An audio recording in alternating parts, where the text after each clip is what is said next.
Este programa incluye contenido perturbador. Se recomienda discreción. Hoy veremos la verdad detrás de las historias del origen de algunos de los métodos de tortura más brutales jamás creados por el hombre. Literalmente te destrozaban mientras alguien estaba frente a ti exigiéndote que confesaras. Se abría y luego estiraba los tendones y también los músculos. Podía romper los dientes. Dispositivos siniestros destinados a provocar dolor y sufrimiento insoportables. Desde una misteriosa doncella de metal. Tenía 20 púas colocadas de forma estratégica que debían perforar el cuerpo. Hasta una aterradora bestia de bronce. Las personas en su interior se cocinaban vivas. ¿Cuándo y dónde surgieron estos crueles artilugios? ¿Serán una demostración de que puede existir un destino peor que la muerte? Deja de destrozar mi cuerpo. Haré lo que sea que quieras. No todos los inventos se hacen con buenas intenciones. Hoy descubriremos retorcidas historias. El período de la historia europea comprendido entre los siglos V y XIV se conoce como la Edad Media. Por una razón. Fue una era plagada de rivalidades políticas, intrigas religiosas y dispositivos crueles utilizados para extraer información y causar dolor. Los dispositivos de tortura son interesantes para las personas porque causan pesadillas. El propósito de la tortura no era matar a quien estaba siendo torturado. Querías algo de esa persona. Querías información, querías una confesión, querías extorsionarla y no lo obtendrías si moría. Entre los dispositivos más notorios que se dice que provenían de la Edad Media, ninguno cautiva más la imaginación que la infame doncella de hierro.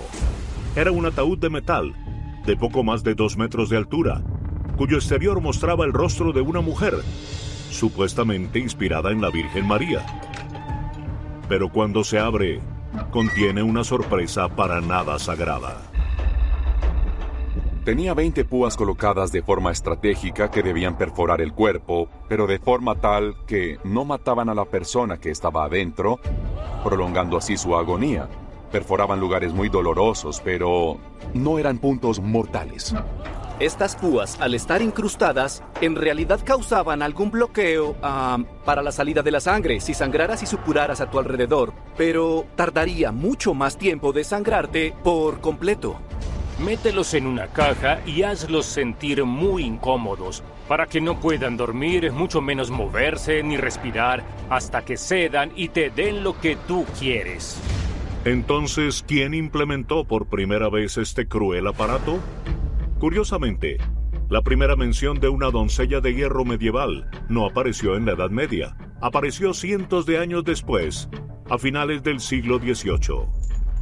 En 1793, el filósofo alemán Sibensky cuenta la ejecución de un falsificador de monedas en 1515, al que metieron dentro de una caja en forma de doncella de hierro y le clavaron las púas. Le llevó 2 días morir. Las púas solo penetraban hasta cierto punto, lo suficiente como para extraer la sangre necesaria para que se desangrara. Pero la historia cobró relevancia, porque la gente quiere creer que es más evolucionada, que es más progresista que quienes los precedieron. Irónicamente, la leyenda de la doncella de hierro en realidad comenzó 2000 años atrás, durante la cruel guerra de Roma contra Cartago, en el siglo III a.C., con un político romano llamado Régulo. Régulo fue un cónsul romano durante la Primera Guerra Púnica. Intentó invadir la propia ciudad de Cartago y él mismo acabó siendo capturado por los cartagineses. Los cartagineses enviaron a Régulo de regreso a la ciudad de Roma para negociar un tratado de paz y mantuvieron a su ejército como rehenes. Y como era un romano, le dijo a los romanos que no hicieran nada de lo que los cartagineses exigían, que no cedieran. Por honor, regresó a Cartago. Y ellos estaban tan indignados porque él no cumplió con sus términos y porque aconsejó a Roma que no les obedeciera, que se negaran a ceder, que fuera encerrado en un ataúd de madera. El teólogo San Agustín detalla el relato en su libro La ciudad de Dios. En esta caja, los cartagineses instalaron clavos y puntas afiladas. Régulo debió estar en completa oscuridad. En cualquier dirección en la que se moviera, algo lo estaría perforando, algo lo habría punzado. Imaginen estar en esa caja y quedar atrapados allí durante días. Les sorprendería mucho cuán resistente es el cuerpo humano. La cantidad de daño que un individuo puede sufrir y seguir consciente, vivo y sufriendo es en verdad inmensa. Puedes tener muchos huesos fracturados e incluso laceraciones, cortes, todas estas cosas diferentes, y aún así sufrir y sentir dolor. Pensarás que ya no sientes dolor porque estás en estado de choque y no sientes nada, pero no es así. Los efectos del dolor constante y la pérdida de sangre son exasperantes, y en última instancia condujeron a la muerte del cónsul. No solo estarías en agonía, también cansado, tendrías calambres musculares, espasmos, y si intentas cambiar de posición, las púas de metal o también las de madera te van a perforar, por lo que existe un alto riesgo de infección. A medida que pasa el tiempo, es probable que empieces a alucinar, o si llegas a un nivel considerable de disminución del volumen sanguíneo, te vas a sentir confuso, letárgico, caerás en un coma, y en realidad eso te va a matar.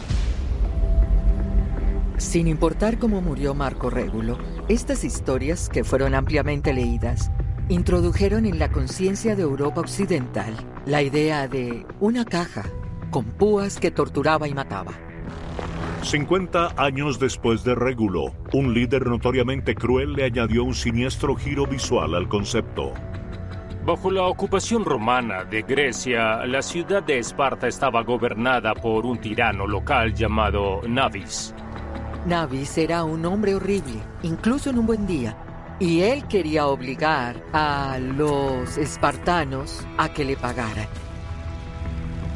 Nabis tenía una esposa llamada Apega, que era conocida y elogiada en toda Grecia por su belleza, así como por su crueldad y también maldad.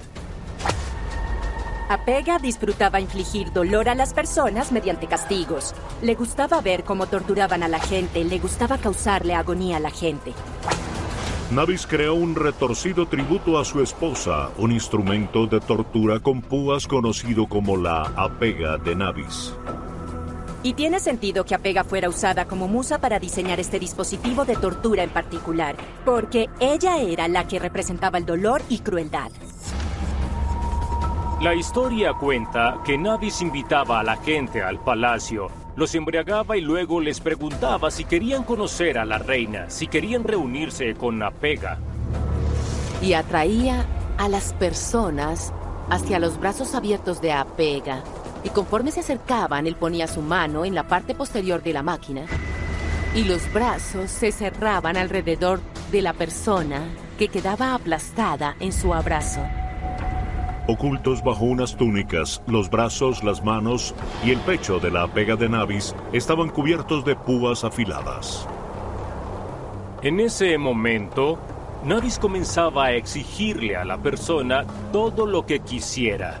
Y a medida que la persona se resistía, los brazos se cerraban cada vez más y más y más, apretando a la víctima y también comprimiéndola contra las púas. Púas, un gabinete mortal, una forma femenina seductora.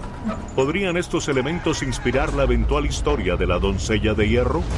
Ya sea realidad o una ficción siniestra, la leyenda perdura. Europa, finales del siglo XV. A medida que aumentaban la intolerancia religiosa y las guerras dinásticas, un ala poderosa de la Iglesia Católica tuvo la tarea de erradicar a los herejes y castigar a los enemigos. En España este fervor recibió un nombre aterrador y singular: la Inquisición. En el siglo XV asistimos al surgimiento de lo que se conoce como la Inquisición. Este es uno de los periodos más oscuros de la historia porque fue una época en la que se perseguía a cualquiera que no practicara la religión cristiana o católica. Vemos que la Iglesia perdió un poco su control sobre las personas. La llegada de la imprenta había comenzado a difundir cuestionamientos contra la Iglesia, por lo que era una forma de intentar restablecer el control. La Inquisición española fue fundada por el rey Fernando y la reina Isabel. Y esta Inquisición fue diseñada para reconquistar España y someterla a un gobierno totalitario y autoritario. Y así, las exhibiciones públicas de tortura se usaban como un medio para obligar a los judíos a convertirse, y a los judíos que se convertían al cristianismo se les llamaba conversos. A los musulmanes que obligaban a convertirse los llamaban moriscos, y muy a menudo eran torturados para demostrar que esa conversión era real.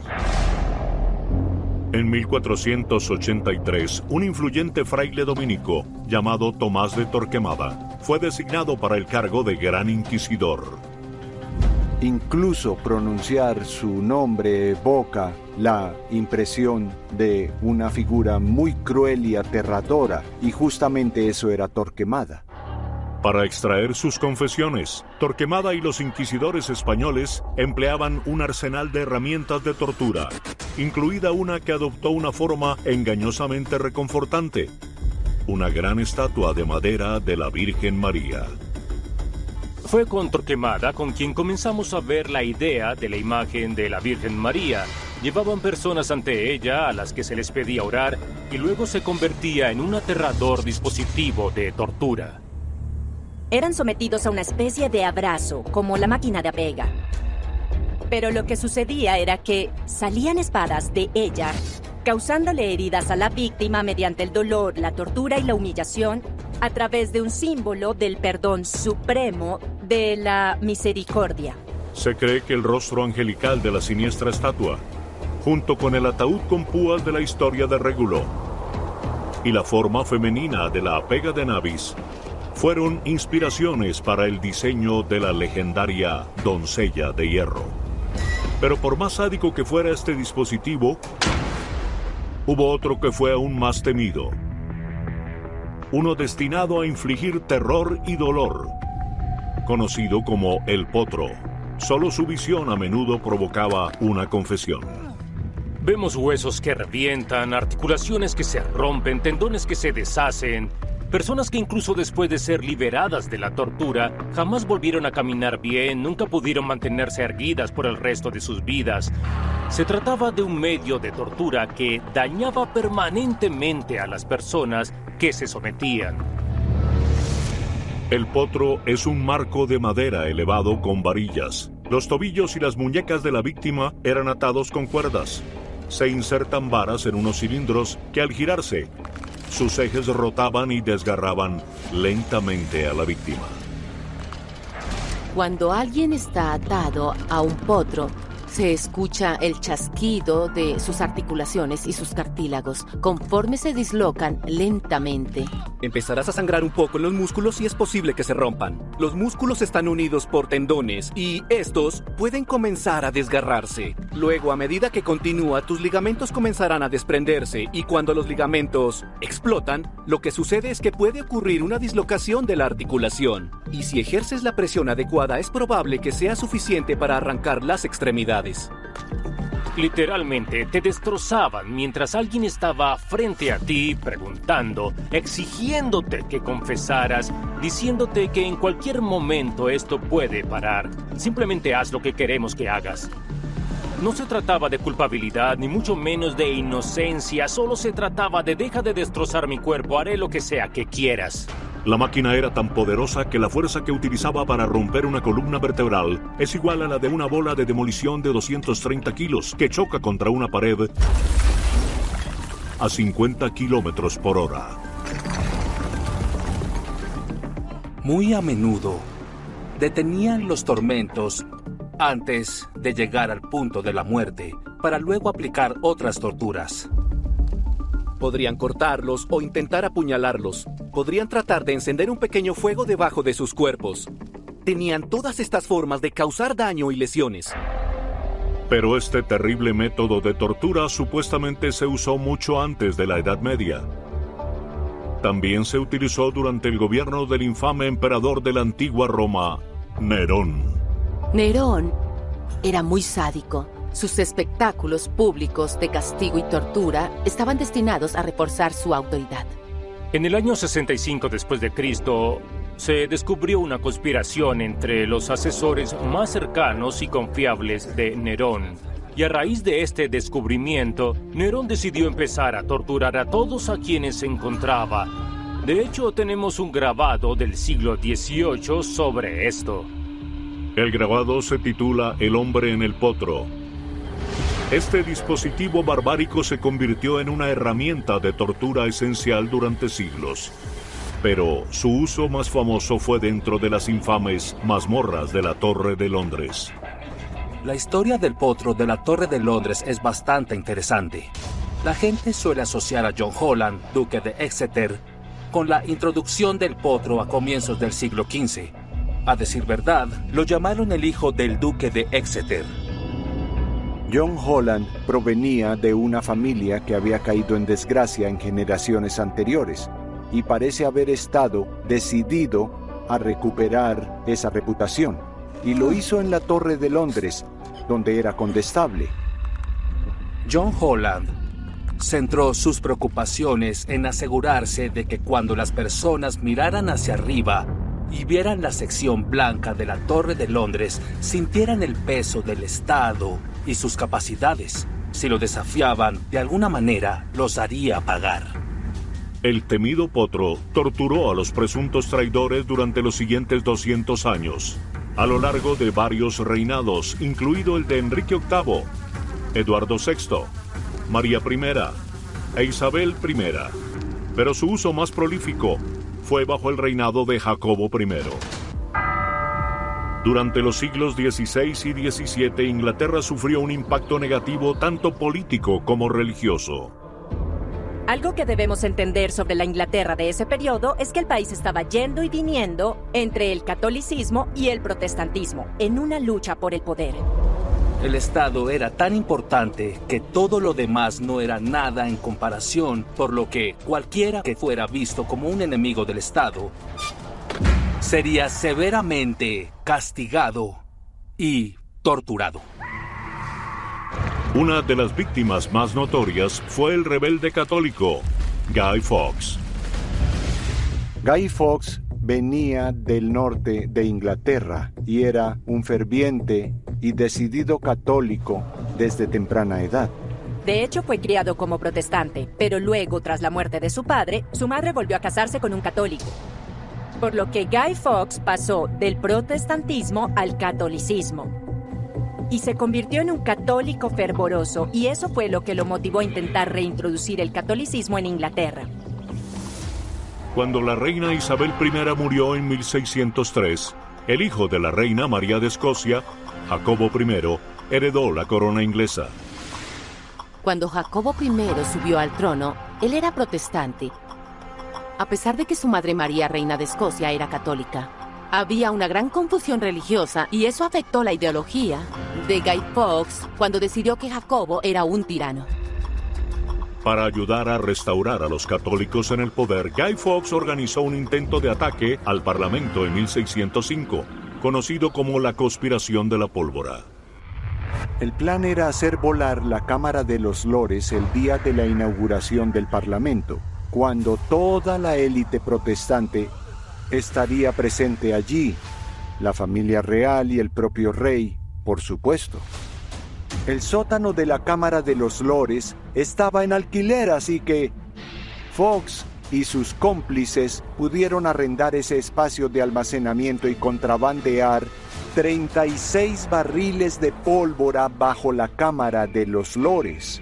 Guy Fawkes estaba apostado allí, listo para encender la cerilla, y luego, presuntamente, él correría.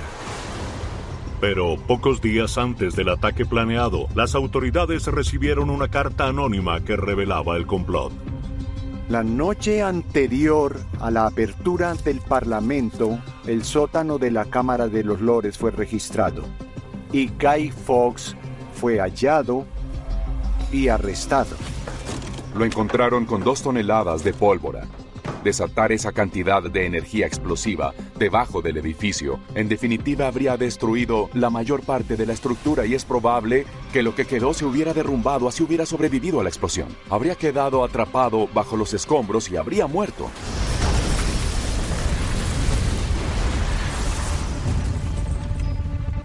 Fawkes fue interrogado y cuando se negó a hablar, Lo arrastraron al temido calabozo de torturas en la Torre de Londres.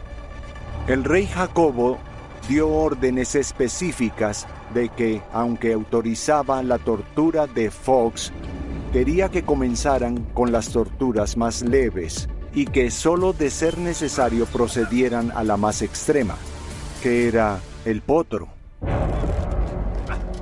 Guy Fawkes era un prisionero obstinado porque se negaba a revelar los nombres de las personas involucradas. Pero eventualmente, conforme sus brazos se dislocaron, tuvo que ceder. Ya no pudo soportarlo. Nadie podría. Fox confesó, pero quedó como un hombre destrozado. Las consecuencias de todos los traumas y lesiones que ocurrieron durante este proceso y evento debieron ser muy devastadoras para su vida. Después de esto, ¿podrías levantarte y caminar? No precisamente. Tus habilidades motoras finas y la funcionalidad de tus brazos fallarán. Por lo tanto, se puede producir un cambio significativo en tu vida después de la tortura. La mejor manera de comprender la tortura y el trauma psicológico que sufrió Guy Fawkes es comparando sus firmas, antes y después de su experiencia con el potro. La firma de Guy Fawkes era muy clara y legible en general, pero después de ser torturado en el potro, su firma en la confesión quedó reducida a un garabato. Después de que Guy Fawkes fuera puesto en el potro, se suponía que lo colgarían. Lo sacarían y descuartizarían. Recibiría el conjunto completo de castigos por traición. Sin embargo, antes de que esto pudiera suceder, se cayó o saltó del patíbulo y murió al fracturarse el cuello. En lo personal, creo que saltó. Esa hubiera sido la decisión más acertada. En cualquier caso, la caída o el salto les quitaron a las autoridades el placer de ahorcarlo, aunque procedieron a descuartizarlo. Cortaron los 4/4 de su cuerpo para ser dispersados y exhibidos por todo el reino, como advertencia para otros posibles traidores. El potro eventualmente cayó en desuso en Europa en el siglo XVII, siendo cambiado por otro dispositivo de tortura insoportablemente doloroso que mutilaba sin piedad. Los europeos medievales idearon algunas de las formas de tortura más crueles del mundo. Muchos de estos eran dispositivos complejos y crueles, pero hubo uno retorcidamente simple. El aplastapulgares tiene un nombre acertado. El objetivo era destrozar la mano al colocarla en una prensa y usar, en esencia, tornillos para aplicar presión a las articulaciones del pulgar, a fin de romperlas y separarlas del resto de la mano al mismo tiempo. Con eso causabas una cantidad de dolor en los tejidos blandos. La uña podría romperse bajo esa presión, pero si continuabas ejerciendo fuerza, en realidad tenías la capacidad de romper los huesos. Tradicionalmente, los aplastapulgares constan de 2 barras de metal y un tornillo en el eje central, que al girarse hacía que las barras se acercaran con gran fuerza, aplastando todo lo que se colocara entre ellas. Por supuesto, las personas piensan en los aplastapulgares como te lo pondré si quiero información. Y al comienzo no parecía ser tan doloroso, pero si sabemos cómo es aplastar un dedo con un martillo, ahora imaginen esa presión ejercida de forma sostenida sobre el pulgar, aplastando el hueso. Es terriblemente doloroso, por eso el aplastapulgares es un dispositivo de tortura bastante aterrador, pese a que es localizado y solo afecta una pequeña parte de tu cuerpo. Las manos tienen muchas terminaciones nerviosas y receptores. Hay más de 3000 receptores relacionados con el tacto.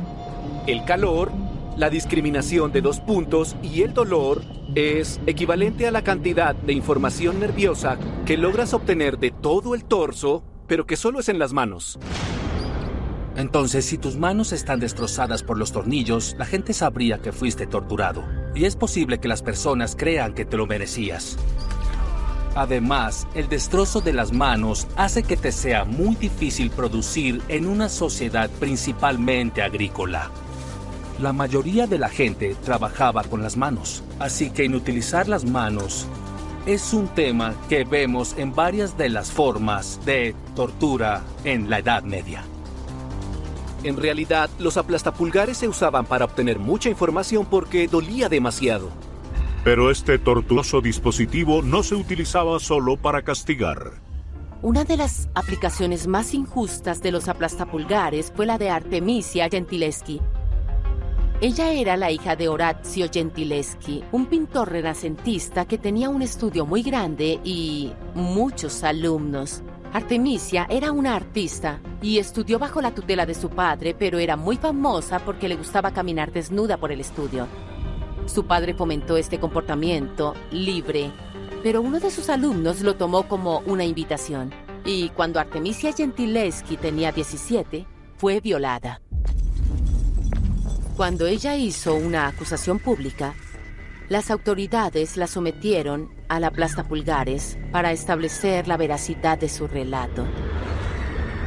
En 1612, en Italia, había autoridades locales que no tenían problema para recurrir al dolor físico para extraer confesiones de criminales. Pero en este caso, para demostrar su historia, como era mujer, hablar no fue suficiente. Y por eso la sometieron al aplastapulgares para demostrar que sí había sido agredida sexualmente. El sujeto que lo hizo fue declarado culpable y solo estuvo 1 año en prisión. Sin embargo, el impacto en Artemisia fue mucho más severo. El resultado de la tortura alteró enormemente su capacidad para pintar. Como artista, cuando sostienes tu pincel, debes poder sujetarlo y necesitas los pulgares. Pero como la sometieron al aplastapulgares, debió sentir un dolor intenso. Los insoportables y portátiles aplastapulgares fueron populares en todas partes, desde los juicios de las brujas hasta rebeliones en barcos de esclavos. Pero en la larga historia de los dispositivos de tortura, quizá ninguno sea más diabólico que uno diseñado no para aplastar, desgarrar o perforar, sino para asar. Uno de los dispositivos de tortura más sádicos que surgieron en el mundo antiguo data del siglo VI a.C. en Sicilia, conocido como el toro de bronce, también llamado como el toro de Falaris, en honor al tirano de Sicilia.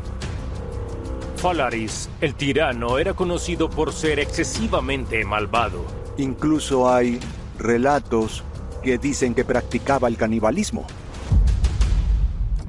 El toro en sí fue inventado por alguien llamado Perilo, quien quería inventar un dispositivo destinado a torturar y matar las personas, pero de una manera muy simbólica, colocándolas dentro de un gran toro de bronce hueco, debajo del cual se encendía un fuego. El toro de Falaris era en esencia una olla a presión. En el interior había una cavidad cerrada con aire, y a medida que dicho aire se calentaba, las personas en su interior se cocinaban vivas. Se estima que una persona podría sobrevivir dentro del toro por hasta 20 insoportables minutos. Estás tocando el metal caliente, por lo que en realidad sufres quemaduras de primero, segundo, tercero e incluso de 4º grado que terminan quemando el músculo y también el hueso. Pero además de todo eso, te están calentando el cuerpo desde adentro. La temperatura corporal normal de un ser humano debe ser de unos 37 grados Celsius o 98,6 grados Fahrenheit. Cuando estás sufriendo de hipertermia severa, morirás una vez que tu temperatura supera los 42 grados. Piensen en el toro de Falaris de esta manera. Es como estar cocido en un horno. Un ejemplo moderno son los saunas actuales. De hecho, todos los años organizan competiciones de sauna en las que elevan las temperaturas a más de 90 grados Celsius. Y así descubren cuánto tiempo puede permanecer alguien adentro antes de tener que salir. Y lo normal en promedio son unos 6 minutos, a diferencia del toro de Falaris, donde se cree que dejaban a la gente por 20 minutos. Ya imaginarán lo que le sucedía al cuerpo. Era muy sádico. El toro también estaba casi completamente insonorizado, excepto por 2 agujeros perforados en la nariz. Aquí era donde el dispositivo se tornaba aún más diabólico. El toro de Falaris fue diseñado para que los gritos de las personas sonaran casi musicales para los oídos de la gente. En vez de escuchar los gritos torturosos, horribles y dolorosos de la víctima, se escuchaba una especie de sonido musical proveniente de un animal grande. Lo que hacía posible esta conversión musical era un sistema de flautas y lengüetas que transformaba los gritos de angustia en melodías producidas por instrumentos de metal o de viento. Y en un enfermizo giro del destino, su primera víctima fue el hombre que lo inventó. Algo en el tirano Falaris le dio esta idea, tal vez por enfrentar a otro sociópata, o quizás estaba enojado porque Perilo resultó ser más creativo. El tirano Falaris invitó a Perilo a entrar en el toro para que le mostrara cómo funcionaban con exactitud los tubos. Estaba feliz por su dispositivo, se sentía orgulloso de su creación. Lo que no sabía era que Falaris cerraría la puerta de golpe, atrapando a Perilo dentro del toro de bronce y luego encendió una fogata debajo. Perilo no pudo escapar y se vio obligado a permanecer dentro del toro, convirtiéndose en el verdadero sujeto de prueba de este dispositivo. La muerte de Perilo es una especie de tema estándar en la tragedia griega, en la narrativa griega. Está el sociópata, el enfermo que crea algo horrible, espantoso, y luego, por supuesto, es destruido por la cosa horrible y espantosa que creó. Aunque el toro de bronce está más estrechamente asociado con los antiguos griegos, los romanos tomaron prestado el invento para torturar a los cristianos en el siglo II, incluido un legendario general romano que pasó a ser conocido como San Eustaquio. Él estaba cazando un día y vio un ciervo que parecía tener una especie de cruz ardiente entre sus astas. Y fue un milagro. Entonces se convirtió al cristianismo, lo que no les gustó a sus vecinos, a su jefe y demás, por lo que tuvo que ocultarse. Exiliado en Egipto, indigente y solo, Eustaquio se aferró a su fe. Pero 15 años después, lo llamaron de nuevo a la batalla por Roma. Eustaquio regresó a Roma porque su país le pidió ayuda y él creía que era lo correcto. Y tal vez asumió que estaba bien ser quien era ahora. Pero el nuevo emperador Adriano, que básicamente lo odiaba, le dijo: ya sabes, voy a insistir para que vuelvas al paganismo o tendré que matarte. Pero Eustaquio se negó. Y lo que pasó fue que él y su familia fueron arrojados a los leones. Según la leyenda, los leones no le hicieron daño a la familia. En vez de eso, se inclinaron a los pies de Eustaquio. Enfurecido, el emperador Adriano los envió a todos al Coliseo para ser torturados dentro del toro de bronce. Sin embargo, la historia cuenta que, después de un tiempo de absoluto silencio en el toro, lo abrieron y encontraron el cuerpo de Eustaquio por completo intacto. El propio Eustaquio había muerto, pero ni siquiera los vellos de su cuerpo se habían quemado. No se vio afectado en absoluto por el increíble calor y las llamas diseñadas para arrancar la carne de todos los huesos.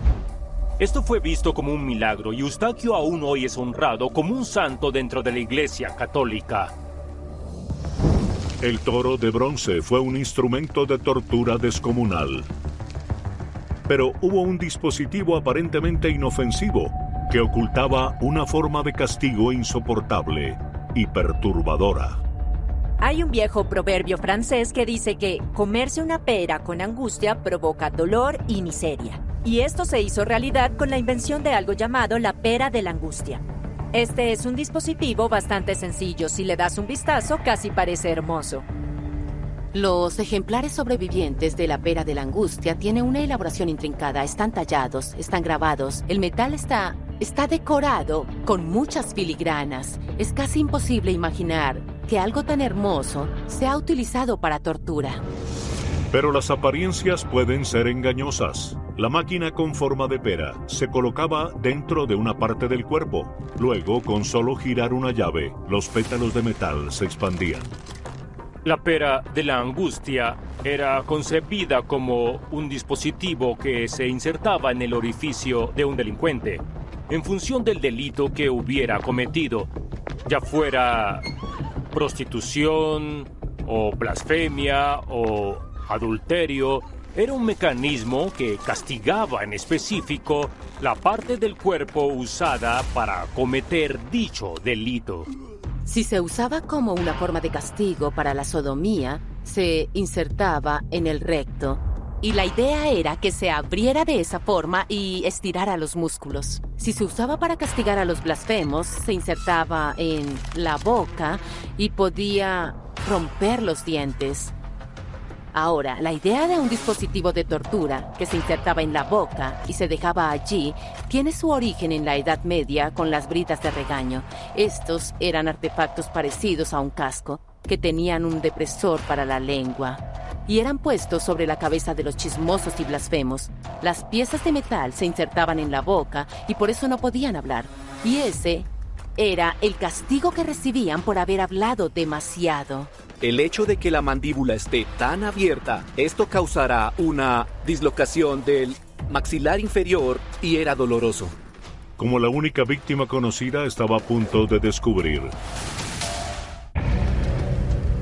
Se le ha descrito como el dispositivo que elevó la tortura a una forma de arte. Pero la provocativamente llamada pera de la angustia está envuelta en misterio. En verdad no sabemos mucho sobre los orígenes de la pera de la angustia. Algunos dicen que fue creada a finales de la Edad Media. Algunos creen que tiene algo que ver con el periodo de la Inquisición en Europa y en España especialmente. Entre el catálogo de instrumentos de tortura asociados con la Inquisición española estaba la pera del Papa. Se rumoraba que había una pera que podía encajar con la descripción de una pera de la angustia, la cual se usaba para extraer confesiones de herejía. Y así, como muchas de las historias de la Inquisición española, que combinaban un instrumento de tortura tras otro, la historia de la pera de la angustia podría tener sus raíces allí. Existe, sin embargo, un ejemplo escrito de esta depravada herramienta de tortura en un libro del siglo XVII.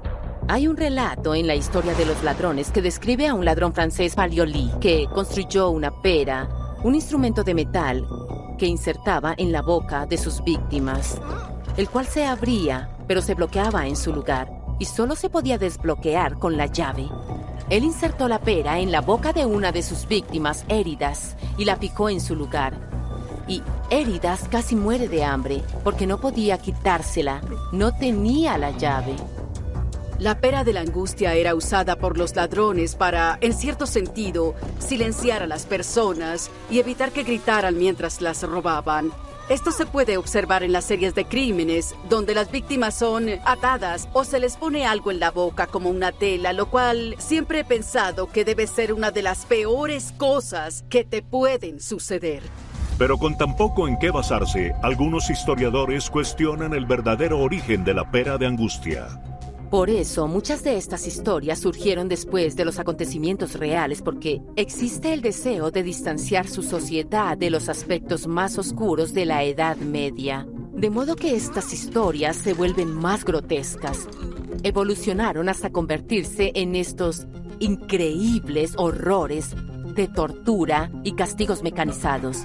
Y se desarrollaron como una forma de decir, nosotros no somos así, no hacemos eso. En algo podemos cuestionar algunos de los dispositivos que vemos en la Edad Media. ¿Son estas representaciones de cómo eran los dispositivos de tortura? ¿Existió realmente algo parecido a la doncella de hierro o a la pera de la angustia? Es posible que la pera de la angustia sea más un producto de la imaginación literaria romántica que un aparato real que existió en siglos pasados. La pera de la angustia no aparece en ninguna fuente literaria medieval. No hay referencias legales al respecto. En todo el trabajo que he hecho sobre la tortura y la brutalidad, en fuentes literarias y en fuentes históricas, nunca he encontrado una referencia a la pera de la angustia. Sin embargo, se convirtió en una pieza central de los museos de la tortura porque es un objeto fascinante muy similar a la doncella de hierro. Si bien la autenticidad de algunos dispositivos sigue siendo objeto de debate, hay muchos reales para señalar, algunos de los cuales combinan ciertos métodos espantosos. A lo largo de los siglos hemos visto un desarrollo híbrido de varios dispositivos de tortura, como la silla de interrogatorio. Esta silla es similar a la doncella de hierro porque está revestida de púas en la que se obliga a la víctima a sentarse y luego se encendía un fuego debajo por lo que se calentaba mucho. Así que básicamente no solo te perforaba hasta morir, sino que no podías moverte porque también te quemaba. Y este tipo de tortura también nos recuerda al toro de bronce. Ver estas herramientas de tortura alimenta nuestra curiosidad morbosa sobre la brutalidad de un pasado lejano.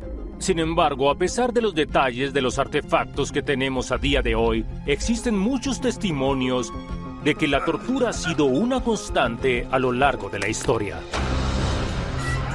Desde la antigüedad hasta nuestros días, crueles inventores han ideado máquinas que desatan una capacidad ilimitada para infligir dolor y sufrimiento a aquellos considerados merecedores de tal destino, demostrando que la creatividad humana no conoce límites cuando se trata de torturar.